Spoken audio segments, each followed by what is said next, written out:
इस वीडियो में हम लोग हेनरी लॉ के बारे में पढ़ेंगे एंड इट्स एप्लीकेशन के बारे में। हेनरी लॉ और इसके एप्लीकेशन के बारे में हम लोग पढ़ेंगे, इसमें चर्चा करेंगे कि हेनरी लॉ। सबसे पहले हेनरी लॉ का स्टेटमेंट हम लोग देखेंगे कि क्या है।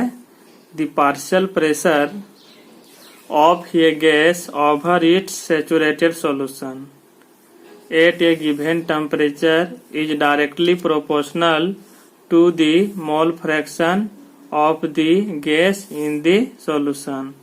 तो इसमें बोला जा रहा है कि एट ए गिवन टेम्परेचर मतलब किसी दिया हुआ टेम्परेचर में जो हमारा किसी गैस का सैचुरेटेड सॉल्यूशन बनाता है, partial pressure of a gas over is saturated solution.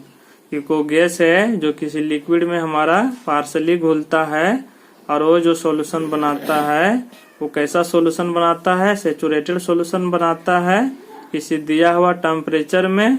और वो जो हमारा पार्शियल प्रेशर होगा उस गैस का वो डायरेक्टली प्रोपोर्शनल होगा इसका to the mole fraction of the gas in the solution. मतलब वो गैस का जो हमारा मोल फ्रैक्शन होगा उसका वो क्या होगा, डायरेक्टली प्रोपोर्शनल। तो यहाँ पर वही लिखे हम लोग P डायरेक्टली प्रोपोर्शनल x और T इज कांस्टेंट। मतलब P हमारा क्या है, partial pressure of the gas over its saturated solution में, और x क्या है हमारा, मोल fraction of the gas in the solution. कि मोल फ्रैक्शन है किसी गैस का किसी सॉल्यूशन में। तो partial pressure of a gas जो डायरेक्टली प्रोपोर्शनल है मोल fraction of a gas over its saturated solution में, इसमें सैचुरेटेड सॉल्यूशन में। और T क्या हमारा कांस्टेंट है। तो P बराबर क्या है, KH इंटू एक्स। तो KH हमारा क्या है, प्रोपोर्शनलिटी कांस्टेंट, आप तो बोल सकते हैं हेनरी लॉ कांस्टेंट। तो यहाँ पर हम लोग देखेंगे वही चीज बोला है कि the partial pressure of a gas over its saturated solution at a given temperature is directly proportional to the mole fraction of the gas in the solution. कि किसी सैचुरेटेड सॉल्यूशन जो हमारा बनाता है किसी गैस के द्वारा किसी दिया हुआ टेम्परेचर में, तो वो पार्शियल प्रेशर जो होता है वो डायरेक्टली प्रोपोर्शनल होगा मोल fraction of the gas in the solution. उसी को हम लोग बोलते हैं हेनरी लॉ। तो P directly proportional x, T is constant. तो P बराबर KH इंटू एक्स। तो KH क्या हमारा, हेनरी लॉ कांस्टेंट। देखते हैं आगे टर्म के बारे में। वेयर जहाँ P बराबर क्या है, partial pressure of a gas over its saturated solution. क्या है, सैचुरेटेड सॉल्यूशन का। x क्या है, मोल fraction of the gas in the solution. x हमारा क्या है, मोल फ्रैक्शन किसी गैस का किसी सॉल्यूशन में। करा KH क्या है, प्रोपोर्शनलिटी कांस्टेंट। उसी को हम लोग बोलते हैं हेनरी लॉ कांस्टेंट। अब हम लोग बात करेंगे कि यूनिट ऑफ KH की। यूनिट ऑफ KH क्या होता है, KH का यूनिट एटीएम होगा, बार होगा और पास्कल में हम लोग रहते हैं, एटीएम, बार और पास्कल। तो हम लोग P बराबर होता है KH इंटू एक्स, देयरफॉर इसलिए x बराबर P इंटू KH। तो यहाँ पर हम लोग देखेंगे कि हेनरी लॉ कांस्टेंट किस पर डिपेंड करता है, किस पर डिपेंड करेगा। तो यहाँ पर किस वैल्यू पर डिपेंड करेगा, किसका, KH का वैल्यू। तो the value of KH depends upon the nature of gas. ये जो हमारा डिपेंड करेगा कि किस नेचर का गैस है, तो नेचर ऑफ गैस पर डिपेंड करेगा एंड सॉल्वेंट। और हम लोग सॉल्वेंट कैसा लिए हैं। Greater the value of KH of a gas, यदि किसी गैस का वैल्यू, किसी गैस का KH का वैल्यू यदि ग्रेटर होता है इन ये सॉल्वेंट, किसी सॉल्वेंट में, lower will be it's solubility. तो हमारा उसमें सॉल्युबिलिटी क्या होगा, लोअर होगा। तो किसी गैस का हेनरी लॉ कांस्टेंट वैल्यू यदि हमारा ज्यादा होगा तो उस गैस का जो होगा उसमें सॉल्युबिलिटी क्या होगा, कम होगा। क्या होगा, कम होगा। इसलिए वही चीज यहाँ बोला है कि x हमारा सॉल्युबिलिटी है और KH जो हमारा हेनरी लॉ कांस्टेंट, यदि इसका वैल्यू ज्यादा होगा और P हमारा कांस्टेंट जो है, हमारा पार्शियल प्रेशर जो होगा फिक्स है, तो इसका वैल्यू यदि हमारा ज्यादा होगा तो सॉल्युबिलिटी कम होगा। और सॉल्युबिलिटी यदि हमारा ज्यादा होगा तो KH का वैल्यू कम होगा। तो इसमें जो हमारा KH का जो वैल्यू डिपेंड करेगा nature of gas and solvent में, कि किस नेचर का गैस लिए हैं और किस सॉल्वेंट में उसको हम लोग घुला रहे हैं। अब आगे है Henry law can be applied only when. इसके मतलब इसका कंडीशन है हेनरी लॉ का, कि इसके क्या कंडीशन है। तो पहला कंडीशन है कि the gas is not highly soluble in solvent. ये जो हमारा तभी हेनरी लॉ हमारा फॉलो करेगा कि कोई भी गैस लेंगे वो ज्यादा सोल्यूबल नहीं होना चाहिए, हाईली सोल्यूबल नहीं होना चाहिए। यदि हाईली सोल्यूबल होगा तो हेनरी लॉ फॉलो नहीं करेगा। दूसरा है the temperature is not very low और वेरी हाई, कि टेम्परेचर ज्यादा भी नहीं होना चाहिए और कम भी नहीं होना चाहिए। मतलब कैसा होना चाहिए, फिक्स होना चाहिए, कांस्टेंट होना चाहिए। तीसरा है the pressure of gas is not very high. The pressure of gas is not very high, कि प्रेशर ऑफ गैस जो ज्यादा नहीं होना चाहिए। क्या होना चाहिए, ज्यादा नहीं होना चाहिए। द गैस नेक्स्ट है the gas does not undergo association और dissociation when dissolve in solvent, कि गैस वैसा नहीं होना चाहिए जब हम किसी सॉल्वेंट में उसको घुलाते हैं तो एसोसिएशन नहीं होना चाहिए। एसोसिएशन मतलब एक साथ कंबाइन करना, और डिसोसिएशन मतलब टूटना। व्हेन डिजोल्व इन सॉल्वेंट, जब किसी गैस को हम किसी सॉल्वेंट में डिजोल्व करते हैं तो हमारा उसको आयन में नहीं टूटना चाहिए, डिसोसिएट नहीं होना चाहिए और एसोसिएशन भी नहीं होना चाहिए। यदि कोई गैस हम लोग सॉल्वेंट में घोलते हैं एसोसिएट कर लेता है या तो डिसोसिएट हो जाता है तो हेनरी लॉ फॉलो नहीं करेगा। आगे हम लोग देखेंगे एप्लीकेशंस ऑफ हेनरी लॉ, कि इसका एप्लीकेशंस क्या है। तो पहला एप्लीकेशन है कि in cold drink and soda water CO2 gas is dissolve in high pressure. Cold drink करने का मतलब जितना भी होता है हमारे कोल्ड ड्रिंक में, स्प्राइट, थम्सा, ये सब जितना भी होता है, पेप्सी, उसको हम लोग कोल्ड ड्रिंक बोलते हैं। तो उसमें हमारा क्या होता है, CO2 गैस हमारा उसमें डिजोल्व हुआ होता है, घुला हुआ रहता है एट हाई प्रेशर में। इसीलिए हम लोग देखते हैं कि कभी अचानक उसको हम लोग खोलते हैं तो क्या होता है, तेजी से फेंक देता है बाहर। तो इसमें क्या होता है, इन कोल्ड ड्रिंक है न एंड सोडा वाटर।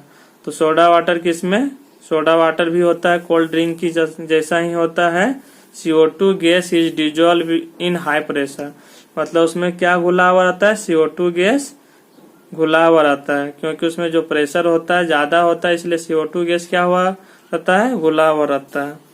नेक्स्ट जो है आपका कि oxygen gas at high pressure is use in hospital review the respiratory system, कि ऑक्सीजन गैस को हम लोग हॉस्पिटल में यूज करते हैं जब किसी पेशेंट में होता है कि श्वसन क्रिया में यदि प्रॉब्लम होता है तो जो हमारे एस्पिरेटरी सिस्टम से उसको सांस की नली को द्वारा से दिया जाता है, उसी को हम लोग बोलते रिव्यू, मतलब पूर्ण जीवित करता है रेस्पिरेटरी सिस्टम।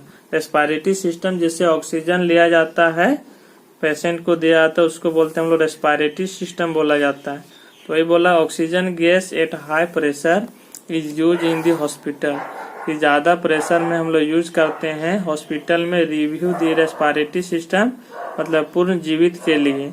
कि यदि कोई व्यक्ति को श्वास लेने में दिक्कत हो तो हम लोग उसका यूज करते हैं एट हाई प्रेशर में, किसका, ऑक्सीजन गैस के, किसके द्वारा, रेस्पिरेटरी सिस्टम के द्वारा। नेक्स्ट एप्लीकेशन हम लोग देखते हैं अब एप्लीकेशन थर्ड। इसमें जो बोलता है एप्लीकेशन थर्ड में थोड़ा सा हम लोग समझेंगे कि जब हमारा गहरा समुद्र में देखते हैं कि डीप, जब कोई गोताखोर डुबकी लगाता है समुद्र के तल में तो समुद्र के तल में जाने से क्या होता है, प्रेशर बढ़ जाता है। प्रेशर बढ़ जाने से होता है कि जो हमारा डाइवर्स होता है उसके ब्लड में क्या होता है, हमारा गैस घुल जाता है। कौन सा गैस घुल जाता है, नाइट्रोजन गैस। लेकिन जब जैसे वो समुद्र के तल से ऊपर आना चाहेगा तो जो नाइट्रोजन गैस हमारा ब्लड में घुला हुआ है वो बाहर निकलना चाहेगा, और बाहर निकलना चाहेगा तेजी से, तो उससे क्या होता है, वो बेंड हो जाता है। और बेंड का मतलब होता है कि जो हमारा ब्लड फ्लो करता है उसमें हमारा डिस्टरबेंस हो जाएगा, और ब्लड फ्लो करने से डिस्टरबेंस हो जाता है तो उसमें क्या होता है, मुड़ जाता है। उस चीज को यदि हम लोग रिमूव करना चाहते हैं, इन ऑर्डर टू अवॉइड, जब इसको रिमूव करना चाहेंगे तब कोई भी जो हमारा समुद्र के तल में गोताखोर जाता है वो जो अपना गैस टैंक में लेके जाता है, मतलब टैंक में उस लगा के जाता है, और उस टैंक का में गैस का जो मिश्रण होता है 11.7% हीलियम होता है, 56.2% नाइट्रोजन होता है और 32.1% ऑक्सीजन होता है। वही चीज इसमें बोला गया है कि इन डीप सी, मतलब गहरा समुद्र में, nitrogen gas dissolve in blood of divers due to high pressure. कि जब हम लोग गहरा समुद्र में जाते हैं तो नाइट्रोजन गैस क्या होता है, घुल जाता है ब्लड में। इसके ब्लड में divers due to high pressure, मतलब हाई प्रेशर के कारण से जो गोताखोर जाता है समुद्र के तल में तो उसके ब्लड में कौन सा गैस घुल जाता है, नाइट्रोजन गैस। वेन डाइवर्स कम से अबव, जब गोताखोर समुद्र के तल से ऊपर आने लगता है, the pressure of nitrogen decreases, तो प्रेशर ऑफ नाइट्रोजन जो डिक्रीज कर जाता है एंड कम्स आउट, और नाइट्रोजन गैस जो हमारा होगा वो ब्लड से बाहर निकलना चाहेगा। क्या होगा, बाहर निकलना चाहेगा एज बबल्स काउजेज बेंड, और उसमें बुलबुला होता है। क्यों बबल होता है, क्योंकि जो हमारा नाइट्रोजन गैस घुला हुआ है ब्लड में वो बाहर निकल रहा है, उसी से बबल होता है, और वही क्या होता है, काउजेज बेंड, मतलब मुड़ जाता है। बेंड मतलब होता है disturbance caused in the flow of blood is called bend, कि फ्लो ऑफ ब्लड जो होता है वो डिस्टर्ब हो जाता है, उसी को हम लोग बोलते हैं बेंड। क्या बोलते हैं, bends. In order to avoid, मतलब इसको हम लोग रोकने के लिए कि this situation the divers air tanks, तो इसको हम लोग कैसे रोक सकते हैं कि इस सिचुएशन में जो डाइवर्स है वो टैंक क्या लेता है, डाइवर्स एयर टैंक, मतलब एयर का टैंक लेता है, इज फील्ड, मतलब क्या करता है, भरता है, विथ ए मिक्सर कंटेनिंग, जो मिक्सर कंटेनिंग गैस रहता है उससे वो मिक्स क्या करता है, टैंक में लेता है। वो कितना लेता है, 11.7% हीलियम लेता है, 56.2% नाइट्रोजन लेता है और 32.1% ऑक्सीजन लेता है। अब नेक्स्ट एप्लीकेशन हम लोग देखेंगे कि जब हम लोग समुद्र तल से यदि हम लोग हाई चोटी में देखेंगे तो कोई क्लाइंबर यदि जाता है पर्वत की चोटी में बहुत ऊंचाई पर, तो उसमें मिलता है कि हम लोग तल में जो होता है ऑक्सीजन की मात्रा ज्यादा होता है, लेकिन उसके पर्वत की चोटी में ऑक्सीजन की मात्रा घट जाती है, और घट जाने से क्या होता है कि ऑक्सीजन जो होता है कमी हो जाता है, और कमी होने से क्या होता है, ब्लड में ऑक्सीजन कम हो जाएगा। उससे क्या होता है, क्लाइंबर का जो होता है थिंकिंग, सोचने कमजोर हो जाता है, उसका सोच में कमजोर हो जाता है, क्लियरली सोच नहीं पाता है अच्छा तरीका से, और उसके कारण से जो हमारा एक बीमारी होता है उसको हम लोग एनोक्सिया बोलते हैं। क्या बोलते हैं, anoxia.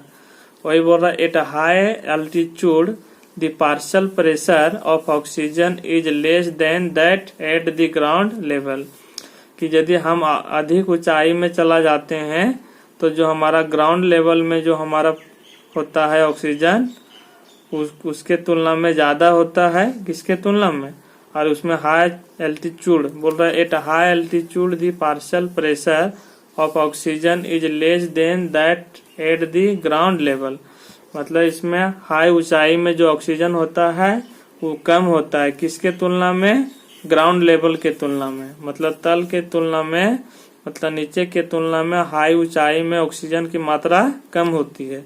This leads to low concentration of oxygen in the blood, और वहां पर ऑक्सीजन में कमी होने के कारण से ब्लड में भी ऑक्सीजन की मात्रा घट जाती है। एंड टिश्यूज, और कोशिका में, ब्लड और कोशिका में, ऑफ पीपुल मतलब लोग में, लिविंग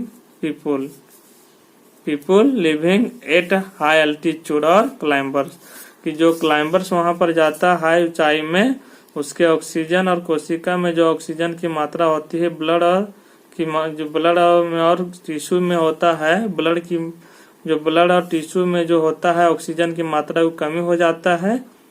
अब आगे बोल रहा है कि low blood oxygen causes climbers to become weak, कि जो हमारा क्लाइंबर्स में ऑक्सीजन की मात्रा कम हो जाता है ब्लड में उसका, तो उसमें जो हमारा वीक हो जाता है, वो कमजोर होता है, इन अनेबल टू थिंक, और उसके सोचने की कैपेसिटी जो होता है अनेबल हो जाता है, थिंक सोच क्लियरली, नोन एज एनोक्सिया, और उसका जो सोच में क्या हो जाता है अनेबल हो जाता है, और उसी से कारण क्या होता है, उसी को हम लोग बोलते हैं एनोक्सिया।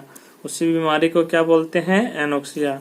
तो इस एप्लीकेशन में था कि यदि हम लोग समुद्र के तल से किसी चोटी में जाते हैं तो चोटी में जाने के बाद ऑक्सीजन की मात्रा घट जाती है तल के तुलना में नीचे, और कमी होने से क्या होता है, ब्लड और टिश्यू में ऑक्सीजन की मात्रा घट जाती है, और घट जाने से क्या होता है कि इसमें जो हमारा सोच होता है क्लाइंबर्स का वो क्लियरली नहीं हो पाता है, जिसके कारण से उसमें एनोक्सिया हो जाता है। मतलब एनोक्सिया की बीमारी है, इसी को बोला जाता है। नेक्स्ट वीडियो में हम लोग देखेंगे हेनरी लॉ से रिलेटेड क्वेश्चन। Thank you.